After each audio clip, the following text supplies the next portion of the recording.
ओम शांति।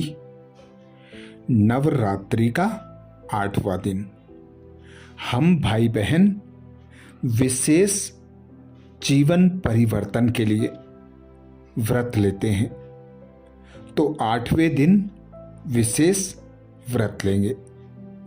सर्वप्रथम यह जान लें कि 8वें दिन अष्टभुजाधारी माँ दुर्गा जगत माता के 8वें स्वरूप महागौरी की पूजा की जाती है।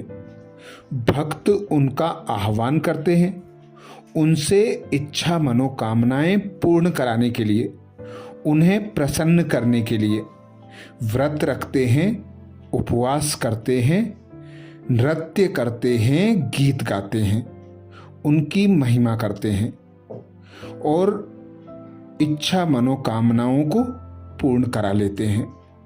तो ऐसा स्वरूप जो आज भी भक्तों की इच्छा मनोकामनाएं जड़ मूर्त में पूरी करता है, उसके लिए ही स्वयं भगवान कहते हैं कि संगम युग पर तुम बच्चे जो श्रेष्ठ कर्म करते हो, दुखी आत्माओं के दुख दूर करते हो, निरोगी आत्माओं को निरोगी बनाते हो, इसीलिए तुम भक्तों का ही गायन इस संगम युग पर होता है शिव शक्ति के स्वरूप में। तो शिव शक्ति का 8वां स्वरूप महागौरी का स्वरूप है, जिनकी 4 भुजाएं दिखाई जाती हैं। एक हाथ में शिव का त्रिशूल बताया जाता है, दूसरा हाथ अभय मुद्रा में, तीसरा हाथ वरदानी मुद्रा में और चौथे हाथ में डमरू बताया जाता है। आपकी बेल पर सवारी बताते हैं। आपका कलर गोरा श्वेत चमकीला दिखाई पड़ता है। तो ऐसे ही महागौरी के समान बनने के लिए, अपने जीवन को परिवर्तित करने के लिए विशेष 5 बातें हम स्मृति में रख लें। यही हमारे लिए श्रेष्ठ व्रत होगा। उसके अनुसार हम अपनी जीवन की दिनचर्या को चलाएं, तो हम स्वस्थ भी रहेंगे, निरोगी भी रहेंगे और हमसे श्रेष्ठ कर्म भी होंगे। हम श्रेष्ठ बन जाएंगे। सबसे पहली बात हम यह जान लें कि जिस प्रकार मंदिर साफ स्वच्छ होता है तो वहां देवी देवता निवास करते हैं, ऐसे ही हमें अपने तन को साफ स्वच्छ रखना है, अपने मन को साफ स्वच्छ रखना है, जिसमें हम आत्माएं भ्रकुटी सिंहासन पर निवास करती हैं। तो जब साफ स्वच्छ तन होगा तो मन भी साफ स्वच्छ होगा और उस मन की मालिक आत्मा भी साफ स्वच्छ पवित्र संकल्प कर सकेगी, बोल सकेगी और कर्म करा सकेगी।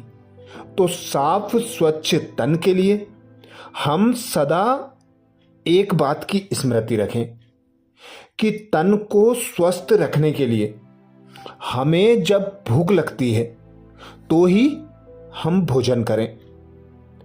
हर समय खाते रहना, हर समय कुछ ना कुछ खाते रहना, भोजन के वशीभूत होकर रहना, यह हमारे तन को रोगी बना देता है। तो सदा यही स्मृति रखना है कि भोजन के लिए नहीं जीना है, जीने के लिए भोजन करना है। दूसरी बात है उपवास।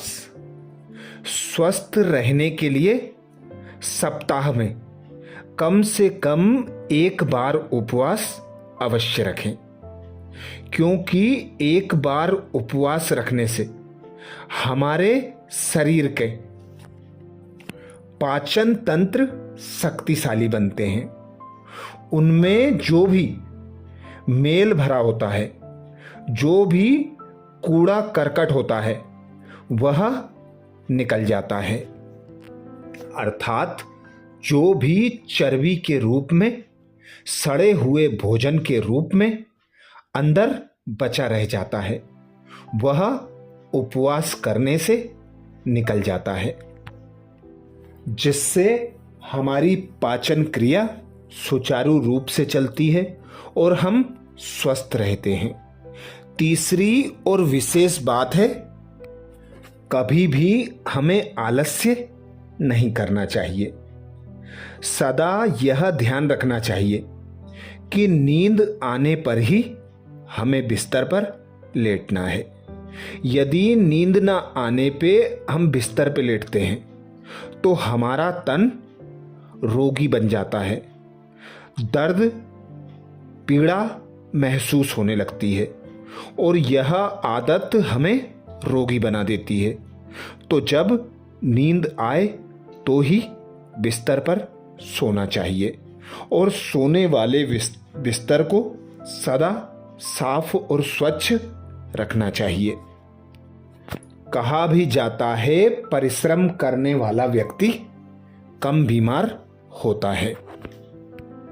चौथी बात है, स्वस्थ रहने के लिए मौसमी फल व सब्जी का सेवन करना चाहिए। बिना मौसम के कोई फल सब्जी का सेवन करने से, प्रकृति के अपोजिट पदार्थ ग्रहण करने से हमारा स्वास्थ्य बिगड़ जाता है। तो सदा स्मृति रहे कि मौसम में जो फल आते हैं वे ही फल खाने हैं और मौसम के अनुसार ही जो सब्जी आती है वही सब्जी खानी है। पांचवी और सबसे अंतिम बात है, स्वस्थ रहने के लिए हमें रोज व्यायाम और योग अवश्य करना है। कुछ लोगों की नौकरी धंधा आराम से बैठने का होता है, तो उन लोगों को सुबह सुबह व्यायाम करना अत्यधिक आवश्यक होता है और कुछ लोग घर में ही आराम करते हैं, उन लोगों के लिए भी व्यायाम आवश्यक है। पर जो नौकरी धंधे में ही परिश्रम कर लेते हैं उन्हें व्यायाम भल ना करना पड़े, पर दिन भर में एक बार योग जरूर लगाना चाहिए। स्वयं से बातें करना चाहिए। स्वचिंतन में स्वयं के कमी कमजोरियों को चेक करने में समय जरूर देना चाहिए। तो ये 5 बातें विशेष हम स्मृति में रखेंगे तो हमारा तन स्वस्थ रहेगा। स्वस्थ तन में स्वस्थ मन निवास करेगा और मन की मालिक आत्मा भी स्वस्थ और शक्तिशाली होकर अच्छे निर्णय लेकर अच्छे कर्म कर सकेगी, जिसमें हमें स्वतः और सहज सफलता प्राप्त होगी।